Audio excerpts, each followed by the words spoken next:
right, Mel, you were part of a very good draft class, which it's unusual to say that with the Cardinals. But in 1971, Mel was the Cardinals' 6th round draft pick. They also drafted in the 1st round Norm Thompson, who played several years opposite Roger Worley at cornerback. And they drafted future Hall of Famer Dan Deerdorf, which was a pretty good pick.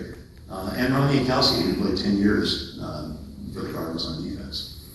What do you remember about being drafted? And do you regret, you're a California boy, right? So do you regret, or were you kind of disappointed when the Cardinals? It's kind of crazy because I knew nothing about football.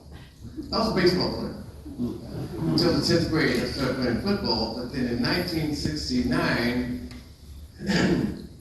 I was selected to go to Vietnam. Myself, Scott Hunter of Alabama, Larry Bernardo of Notre Dame, Scott Henderson of Texas, Stanford quarterback, Jim Plunkett. Yeah. So we went to Vietnam for about 17 days. All right, coming back, I had a job in San Francisco on Fillmore, a Moore bookstore, and so my boss read about it. He said, "No, you got drafted." I said, "I'm not going to the Army." And quote, "Get out there, fool." And he said, "You need to call the Cardinals." So I called the Cardinals. They said, "We've been looking for you." He said, "No shit." And I said, "When you get to St. Louis?" I said, "I'm in San Francisco." So my boss bought me a ticket to San Francisco. They still owe me that money.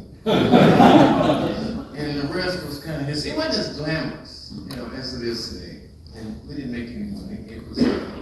I flew into St. Louis, and I don't know who picked me up. They took me down to the stadium, and I'm in this lavish office with Mr. Ditwell and George Bloom, and they're just licking their chops. And they said, "Well, how much money do you think you're worth?" Well, I didn't know. They said, "Write it down on a piece of paper." I said, "Hell, this is easy." So I wrote down $1 million. They laughed also. 1970. And I stood across the table, they started laughing, and I'm looking, I said, "Did I spell it wrong?" We just can't pay that much. So I said, "Okay, well, how much can you pay me?" And they wrote it down, and they slid it across the table, and I started laughing. $13,000. Oh, it was, I swear to God, God knows my heart. Anyway, we talked about that, so they upped it to $27,000. And I felt pretty good. I'm getting ready to walk out of the office. I said, "We have 3 more contracts for you to sign." Mind you, I didn't have an agent. And I'm feeling pretty good about that $27,000. So I signed those other 3 contracts. Then I looked at them and said,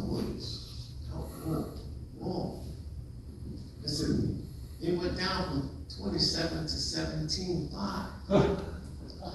And 18.5, 19.5, so Mr. Bidwell and I had a little discussion about it. He says, "Don't worry about it." He says, "All you have to do is make Rookie of the Year for this team and not tear them up." Mind you, Dan Deerdorf, Roger Worley, Larry Roland, they were all in front of me. But I'm going to tell this whole story. I made Rookie of the Year.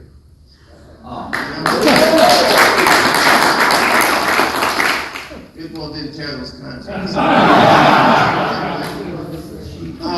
But at no time, it was a long time ago. But the only thing I could think of was that I made more money than the guys that played before me. It was a heck of a town. The fans supported us. Bidwell did.